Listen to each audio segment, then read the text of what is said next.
Hello అండి అందరికీ. Welcome to my DG mini vlogs. మా పాప క్లాసికల్ డ్యాన్స్ నేర్చుకుంటుందండి. అయితే ఈరోజు వసంత పంచమి సందర్భంగా మా పాప గజ్జల పూజకైతే వచ్చాము. మా ఇంటి దగ్గరలో ఉన్న రామాలయంలో జరుగుతుందండి. అసలు గజ్జల పూజ ఎలా చేస్తారు అనేది మీకు నేను ఈ వీడియోలో పూర్తిగా ఫస్ట్ నుంచి లాస్ట్ వరకు ఎక్స్ప్లెయిన్ చేస్తానండి. ముందుగా అయితే పిల్లలతో నటరాజస్వామికి అలాగే గజ్జలకి పూజ ప్రారంభిస్తారండి.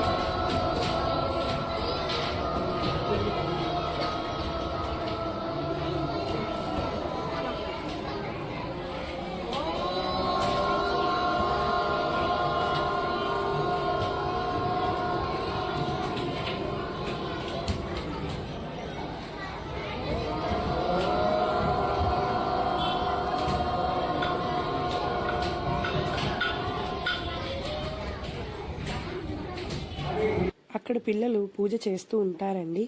ఈలోపు మనం తెచ్చుకున్న పూజా సామాగ్రి అంతా సర్దుకోవాలి. తెల్లటి టవల్, బియ్యం, ఇత్తడి పళ్ళెం, చెంబు రెడీగా ఉంచుకోవాలండి. వైట్ టవల్ మీద బియ్యం పోసి ఇత్తడి చెంబులో నీళ్లు, పసుపు, కుంకుమ వేసి ఉంచాలండి. గురువుగారు వచ్చి పిల్లలు పాదాలు కడుగుతారు. పూజ కూడా అయిపోవచ్చిందండి. వాళ్ళు కిందకు వస్తారు. ఎవరైతే మా పాపకి డాన్స్ నేర్పించారో ఆ గురువు గారు వచ్చి మా పాప కాళ్ళు కడుగుతారండి. కడిగిన నీళ్లు కింద పోయకుండా చెట్టు మొదట్లో వేసేయాలంట. ఎందుకంటే అవి దిష్టి నీళ్ళు కాబట్టి ఒక చుక్క కూడా కింద పడకుండా చెట్టు మొదట్లో వేసేయమన్నారు.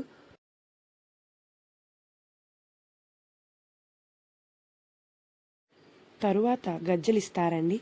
అవి కూడా గురువుగారు పాదాలకు కడతారు. ఇందాక మనం ఏవైతే బియ్యం పోసామో ఆ బియ్యం మీద నృత్యం చేస్తారు.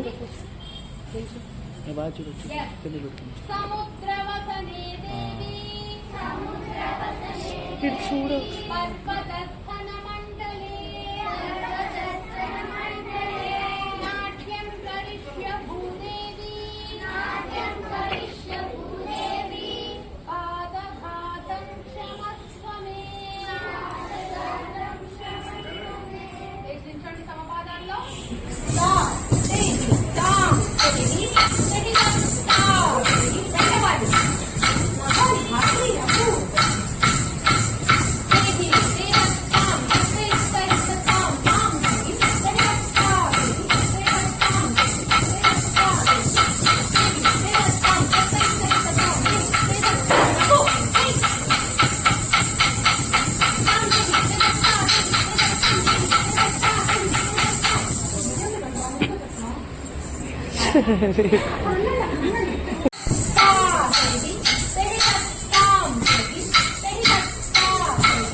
చివరిగా గురువుగారికి తాంబూలం ఇచ్చుకోవాలండి.